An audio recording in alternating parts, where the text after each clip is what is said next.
के माध्यम से मुख्यमंत्री अमृतम आयुष्मान कार्ड के वितरण का शुभारंभ किया। इस दौरान उन्होंने कई लाभुकों के संवाद किया और योजना के बारे में फीडबैक लिया। कार्यक्रम को संबोधित करते हुए श्री मोदी ने कहा कि ये योजना गरीबों के लिए कारगर साबित हो रही है।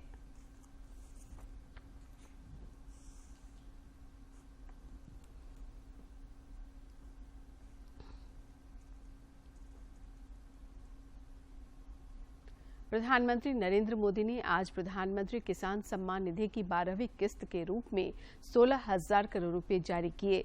किसान सम्मान निधि के तहत पात्र किसानों को हर वर्ष 6-6 हजार रुपए 3 किश्तों में मिलते हैं। प्रधानमंत्री ने नई दिल्ली में किसान सम्मान सम्मेलन का भी उद्घाटन किया। इस मौके पर प्रधानमंत्री ने कहा कि आज वन नेशन वन फर्टिलाइजर के रूप में किसानों को सस्ती और क्वालिटी खाद भारत ब्रांड के तहत उपलब्ध कराने की योजना भी शुरू हुई है।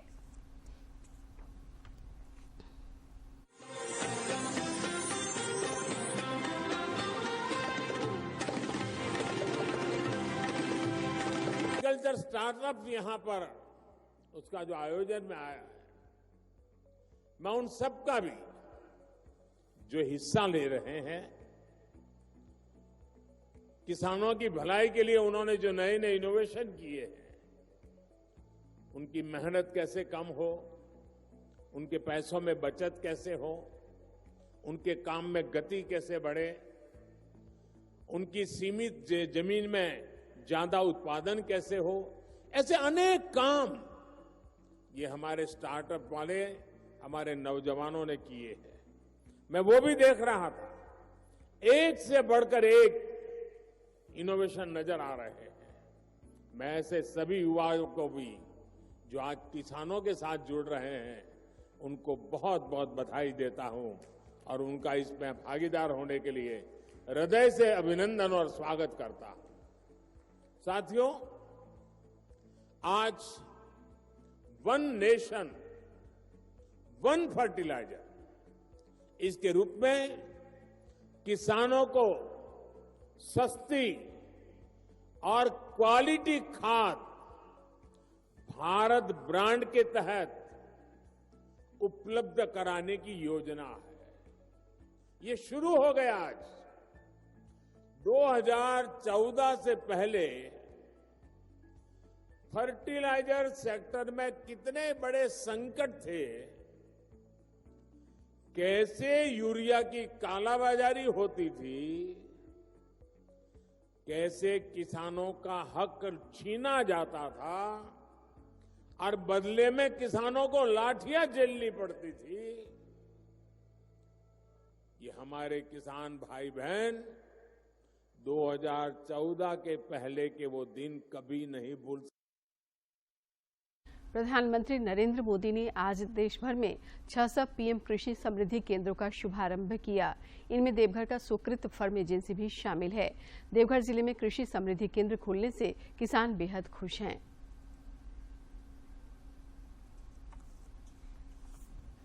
पीएम कृषि समृद्धि केंद्र किसानों के लिए बेहद ही मददगार होंगे।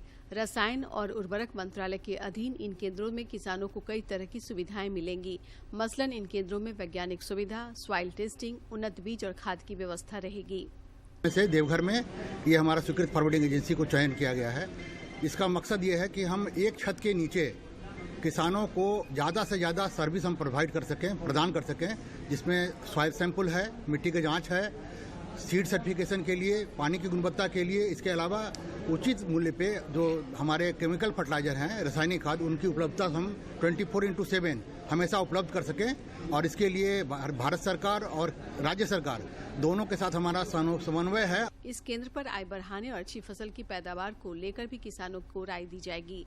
सीनियर खाद डेवलपर मैनेजर संतोष कुमार ने कहा कि किसानों को समृद्ध बनाने की पहल की जा रही है। किसान को जब दुगुनी तिगुनी आय के लिए हम परिकल्पना करते हैं, तो उसके साथ साथ उसको इनपुट जिसमें खाद है, बीज है, दवा है, ये सभी सुलभता से उनको मिल सके, एक ही केंद्र से मिल सके, उसी को लेकर यह केंद्र का स्थापना किया जा रहा है और हम उम्मीद करते हैं कि किसान इससे काफ़ी लाभान्वित होंगे। असल में वर्तमान में देश में ग्राम, ब्लॉक और जिला स्तर पर उर्वरक की लगभग 2,70,000 खुदरा दुकानें हैं। इस योजना के तहत उर्वरक खुदरा दुकानों को चरणबद्ध तरीके से वन स्टॉप शॉप में परिवर्तित किया जाएगा। देवघर से मनीष दुबे की रिपोर्ट। इधर गोड्डा जिले में प्रधानमंत्री के कार्यक्रम का जीवंत प्रसारण किया गया। इसमें जिले के 9 प्रखंडों के किसानों ने हिस्सा लिया। किसान सम्मान निधि योजना के तहत 12वीं किस्त जारी होने से किसानों के चेहरों पर खुशी देखी गई। जमीन दिवाली तो आ गई। तो क्या नाम है आपका? सुशील कुमार मिश्र। 3 साल हो गया लगभग, जब शुरू था तो उसी समय से, जब से किसान सम्मान निधि का शुरुआत हुआ तो शुरू में ही हम उसमें अपना आईडी जो है ब्लॉक से करवा लिए थे। जितना उसका जो फॉर्मल था उसको पूरा किए थे। अच्छा, बनवाने और उधर गढ़वा जिले में भी किसानों ने प्रधानमंत्री नरेंद्र मोदी को गंभीरता से सुना। किसानों ने कहा कि किसान सम्मान निधि योजना उनके लिए संजीवनी साबित हुई है।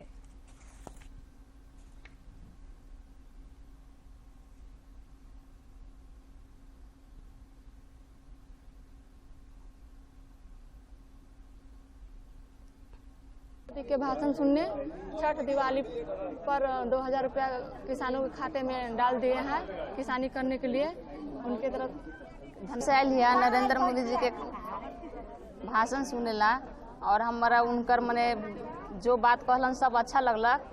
और छठ पूजा और दशहरा पूजा में 2-2 हजार खाता में किसान के खाता में डलले बड़ान और कुछ खेती बाड़ी भी करेला आसान उ सब गरीब आदमी के पड़ी। श्री नरेंद्र मोदी जी के द्वारा सम्मान निधि योजना के तहत 12वीं किस्त की राशि किसानों के खाते में डाला गया। आज दीपावली, छठ जैसे महान पर्व के शुभ अवसर पर आज गरीब किसानों के खातों में जो पैसा डाला गया है। राज्य में 12 अक्टूबर से शुरू हुए आपकी योजना आपकी सरकार आपके द्वार कार्यक्रम के तहत लगातार शिविरों का आयोजन किया जा रहा है और लोगों की समस्याओं का समाधान हो रहा है। इस कड़ी में आज बोकारो जिले में विशेष शिविर का आयोजन किया गया, जिसमें मुख्यमंत्री हेमंत सोरेन शामिल हुए। आपकी योजना आपकी सरकार आपके द्वार कार्यक्रम के तहत बोकारो में आयोजित शिविर के दौरान मुख्यमंत्री ने कई परियोजनाओं का शुभारंभ किया। कार्यक्रम को संबोधित करते हुए श्री सोरेन ने कहा कि सरकार राज्य के विकास के लिए प्रतिबद्ध है। सरकार आपकी द्वार हमने पहला चरण में शुरू किया और उसके बाद जब हमारा विधानसभा आउट हुआ था उस समय हमारे इस राज्य के सभी विधायकों ने और सभी सांसदों ने कहा था सरकार आपकी द्वार जैसा योजना कार्यक्रम और भी चलते रहना चाहिए। और इस बात का मुझे पूरा उम्मीद था कि लोगों को इस योजना से उसका उत्साह बढ़ेगा। इस दौरान 20,000 से अधिक लाभुकों के बीच करीब 35 करोड़ रुपए की परिसंपत्तियों का भी वितरण किया गया। मुख्यमंत्री ने लोगों से शिविरों में पहुंचकर योजनाओं का लाभ लेने तथा दूसरों को भी इसके लिए प्रेरित करने का आग्रह किया। आज ये विशेष अभियान के माध्यम से हमारा उद्देश्य अधिक से अधिक इस राज्य में सबसे अंतिम व्यक्ति तक जो खड़ा है उस तक पहुंचने का हमारा लक्ष्य है। हमारा राज्य का बनावट ऐसा है कि आदमी पहाड़ के ऊपर, पहाड़ के नीचे, नदी के किनारे, नाला के किनारे रहता है।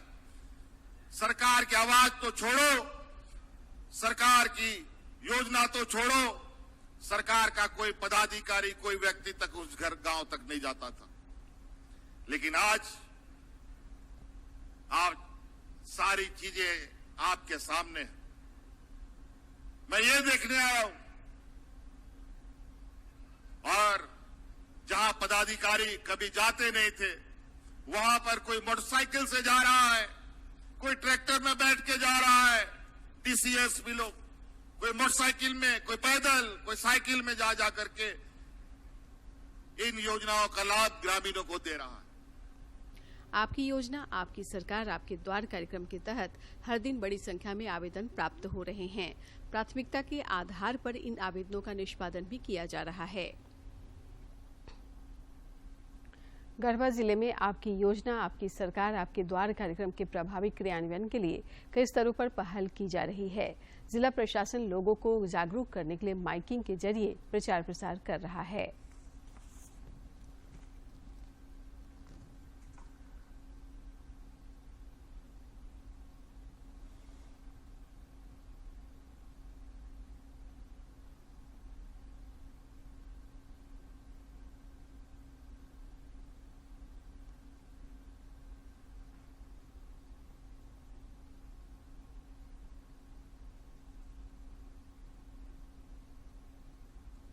मुख्यमंत्री हेमंत सोरेन कल कोडरमा जाएंगे। आपकी योजना आपकी सरकार आपके द्वार कार्यक्रम के तहत बांगीटार स्टेडियम में आयोजित शिविर में हिस्सा लेंगे। कार्यक्रम की तैयारी पूरी कर ली गई है। आज जिले के उपायुक्त आदित्य रंजन ने कार्यक्रम स्थल का निरीक्षण किया और अधिकारियों को आवश्यक दिशा निर्देश दिए।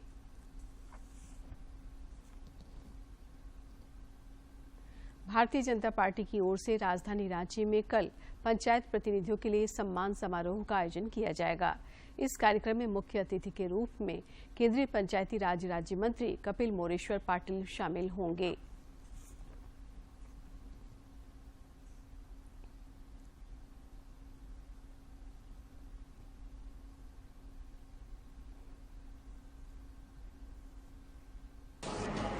कि वो जिला परिषद सदस्यों की संख्या हो, पंचायत सदस्यों की संख्या हो और ग्राम पंचायत के मुखिया की संख्या हो, तो ये कुल मिलाकर के 10,222 की संख्या बनती है। और कांग्रेस के राष्ट्रीय अध्यक्ष पद के लिए आज देश भर में लगभग 9,000 प्रतिनिधियों ने वोट डाले। झारखंड में भी कई प्रतिनिधियों ने मतदान किया। मतदान को लेकर रांची स्थित पार्टी के प्रदेश कार्यालय में आज सुबह से ही गहमागहमी देखी गई। गौरतलब है कि राष्ट्रीय अध्यक्ष पद के चुनाव में मल्लिकार्जुन खड़गे और शशि थरूर के बीच मुकाबला है। कांग्रेस प्रदेश कार्यालय में पार्टी के प्रदेश अध्यक्ष राजेश ठाकुर के अलावा ग्रामीण विकास मंत्री आलमगीर आलम, वित्त मंत्री रामेश्वर उरांव और कृषि मंत्री बादल ने भी वोट डाले।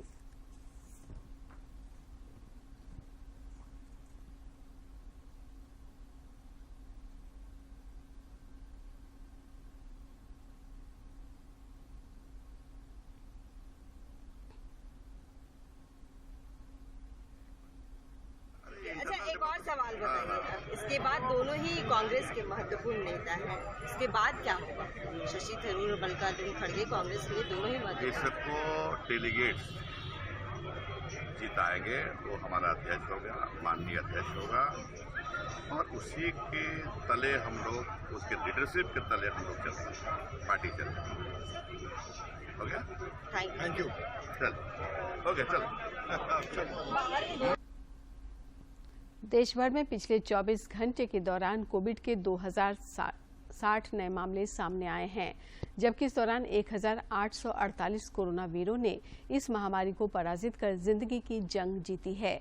देश में फिलहाल कोविड के 26,834 मामले सक्रिय हैं और ज्यादातर इलाकों में कोविड संक्रमण के मामलों में लगातार गिरावट देखी जा रही है। इधर झारखंड में पिछले 24 घंटे में कोरोना के कई नए मरीजों की पहचान की गई, जबकि कई मरीज स्वस्थ भी हुए। रांची में भी इस दौरान कोरोना के एक नए मरीज की पहचान की गई, जबकि एक मरीज स्वस्थ भी हुआ। स्वास्थ्य विभाग के अनुसार रांची में कोविड के 8 मरीज सक्रिय हैं। देश में कोविड के खिलाफ जारी जंग में टीकाकरण अभियान तेज गति से जारी है। केंद्रीय स्वास्थ्य मंत्रालय के ताजा आंकड़ों के अनुसार देश में अब तक 2,19,33,00,000 से अधिक कोविड रोधी टीके लगाए जा चुके हैं। खूंटी जिले में कृमि मुक्ति कार्यक्रम के तहत 1 से 19 वर्ष के बच्चों को स्कूलों और आंगनबाड़ी केंद्रों में कृमि नियंत्रण की दवा निःशुल्क खिलाई जा रही है। जिला प्रशासन ने लोगों से अपील की है कि अपने बच्चों को कृमिनाशक खुराक जरूर खिलवाएं। झारखंड हाईकोर्ट के अधिवक्ता राजीव कुमार कैश कांड के मामले में प्रवर्तन निदेशालय की गिरफ्त में आए कोलकाता के कारोबारी अमित अग्रवाल को सुप्रीम कोर्ट ने राहत देने से इनकार कर दिया है। श्री अग्रवाल ने अपनी गिरफ्तारी को शीर्ष अदालत में चुनौती दी थी।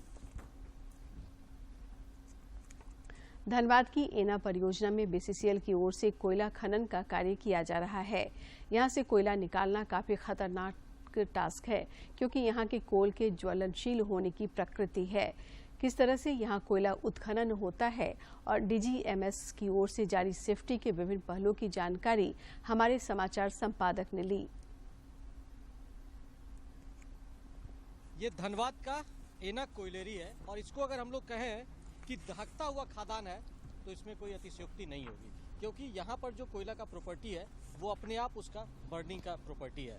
हमारे साथ कुछ एक्सपर्ट हैं, डीजीएमएस के अधिकारी हैं और साथ ही साथ इस माइंस में जो काम करने वाले लोग हैं वो भी हमारे साथ हैं। हम जानते हैं कितने डिफिकल्टीज के बावजूद डीजीएमएस ने क्या कुछ गाइडलाइंस दिया है जो अब तक ये जो कोकिंग कोयला का जो ये भंडार है यहाँ से कोयला इतने डिफिकल्टीज के बावजूद निकल रहा है। चूँकि कोल का एक अपना एक प्रॉपर्टी है ऑटो एक ऑक्सीडेशन का, स्पॉन्टेनियस हीटिंग का, जो कि कोयला में जो है एक फायर लग जाता है।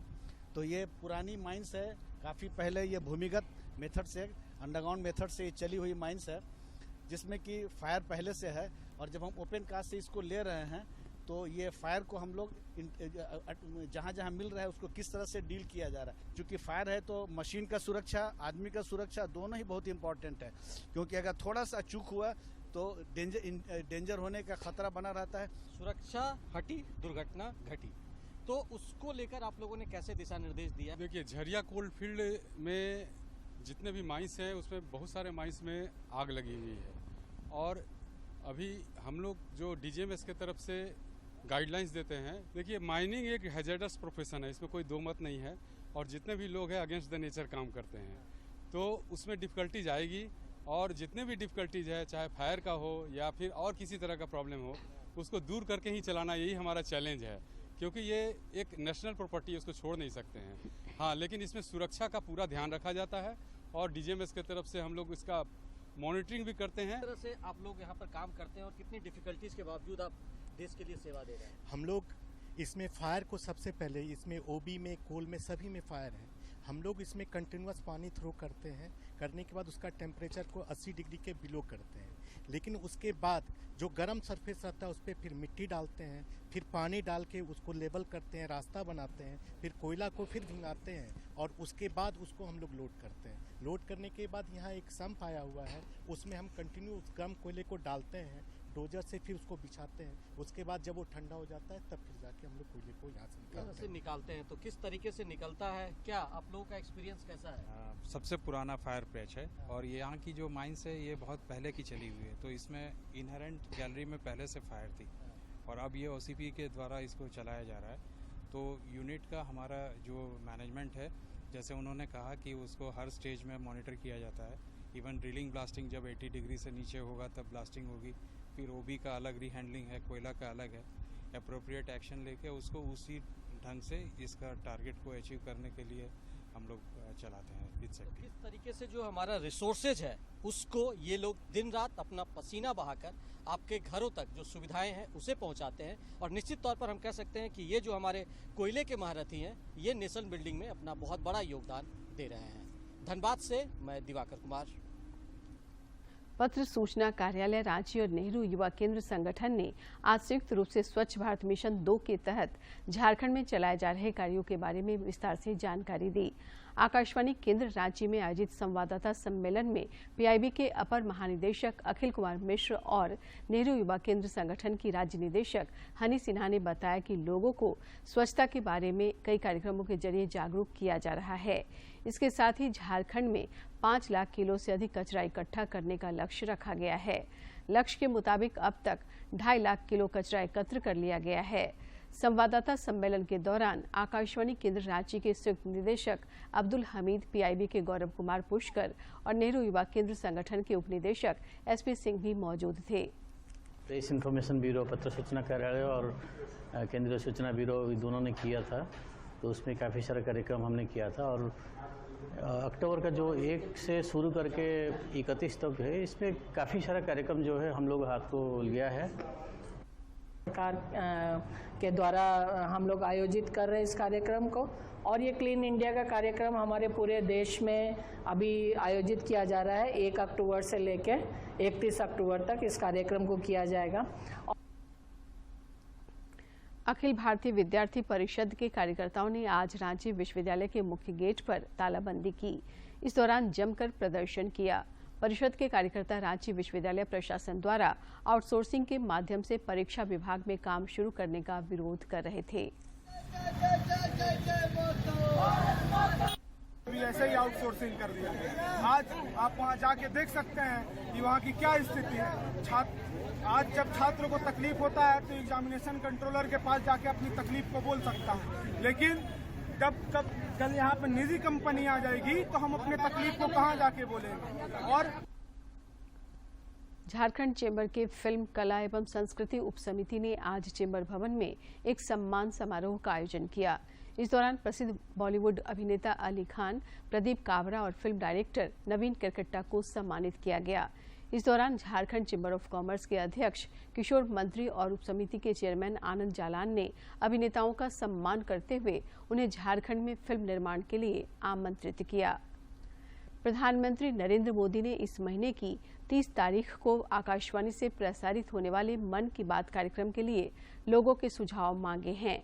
लोग अपने सुझाव 28 अक्टूबर तक दे सकते हैं।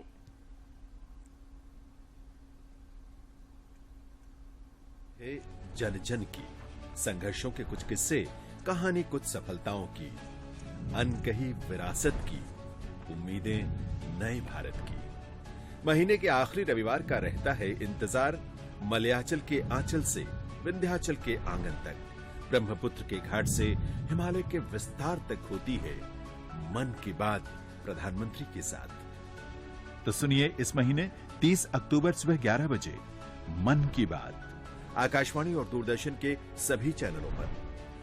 मन की बात के प्रादेशिक भाषाओं में अनुवाद का पुनः प्रसारण आप सुन सकते हैं रात 8 बजे आकाशवाणी और दूरदर्शन के सभी प्रादेशिक चैनलों पर। तो सुनिए इस महीने 30 अक्टूबर सुबह 11 बजे मन की बात। राजधानी रांची सहित राज्य के मध्य भाग से मानसून की विदाई हो चुकी है। इसका असर भी दिखने लगा है। रांची में सवेरे और रात में गुलाबी ठंड का असर होने लगा है। मौसम विभाग रांची के अनुसार छठ तक तापमान में 6 से 8 डिग्री सेल्सियस तक की गिरावट हो सकती है, जिससे ठंड में इजाफा होगा। और अब एक नजर डालते हैं प्रमुख शहरों के आज के तापमान पर। राजधानी रांची का अधिकतम तापमान 28.6 और न्यूनतम 22 डिग्री सेल्सियस रिकॉर्ड किया गया। जमशेदपुर का अधिकतम तापमान 33.4 और न्यूनतम 23.9 तथा डाल्टनगंज का अधिकतम तापमान 31.4 और न्यूनतम तापमान 21.9 डिग्री सेल्सियस रिकॉर्ड किया गया। और अब कुछ खबर राज्य के विभिन्न जिलों से।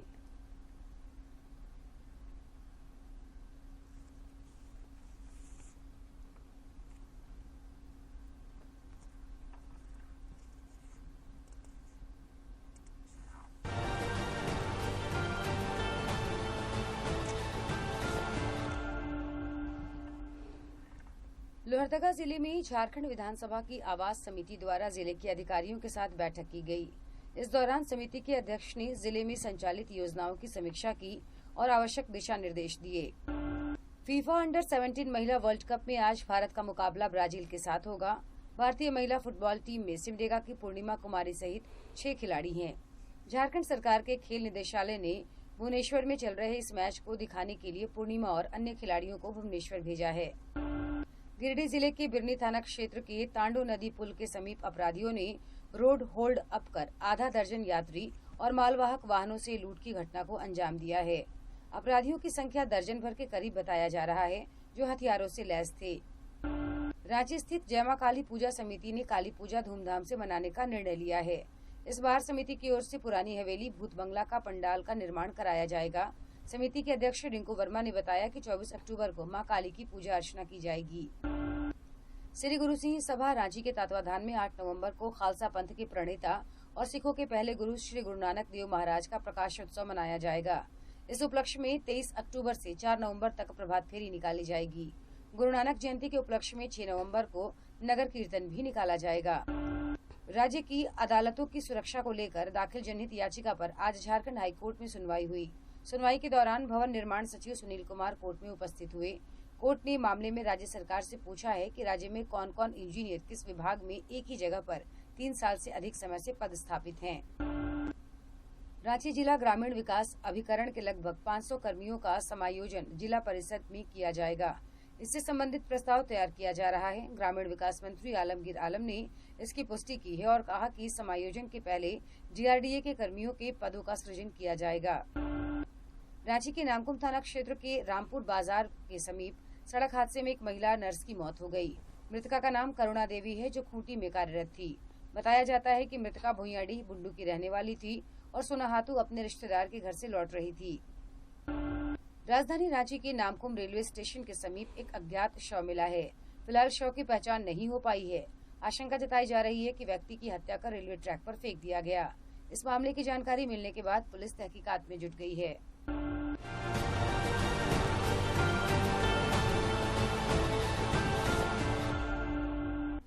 गोड्डा जिले के गांधी मैदान में 23वीं राज्य महिला एवं पुरुष कुश्ती चैंपियनशिप का समापन हो गया। प्रतियोगिता में राज्य भर के 300 पहलवानों ने हिस्सा लिया। ओवरऑल चैंपियनशिप की फ्री स्टाइल में 100 अंक के साथ साहिबगंज जिला प्रथम स्थान पर रहा, जबकि बोकारो दूसरे और रांची तीसरे स्थान पर रहा। ग्रीको रोमन में JSSPS को पहला स्थान और रांची को दूसरा स्थान हासिल हुआ। महिलाओं की प्रतियोगिता में रांची पहले, JSSPS दूसरे और दुमका तीसरे स्थान पर रहा।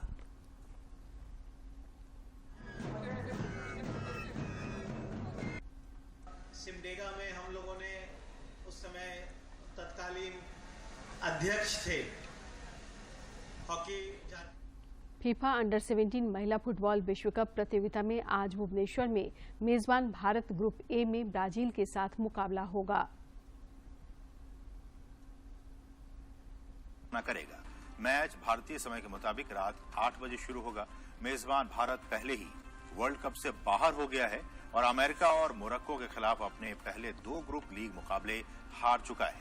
ग्रुप ए में मुकाबला त्रिकोणीय हो गया है। ब्राजील और अमेरिका दोनों के 3-3 अंक हैं। मोरक्को 3 अंकों के साथ तीसरे पायदान पर है। तीनों टीमों ने अब तक 2-2 मैच खेले हैं। अगर ब्राजील और अमेरिका अपने अपने मैच जीत जाते हैं तो दोनों टीमें आगे बढ़ेंगी। मोरक्को को अगले चरण के लिए क्वालिफाई करने के लिए जीत की जरूरत है। अंत में मुख्य समाचार एक बार फिर।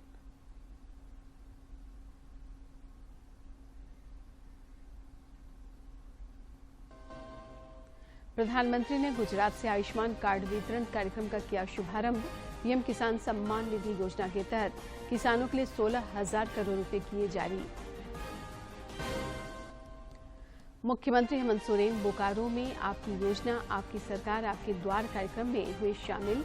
20,000 लाभुकों के बीच 35 करोड़ की परिसंपत्तियों का वितरण। रांची में कल भाजपा आयोजित करेगी पंचायत प्रतिनिधियों का सम्मान समारोह। केंद्रीय पंचायती राज राज्य मंत्री कपिल मोरेश्वर पाटिल भी होंगे शामिल।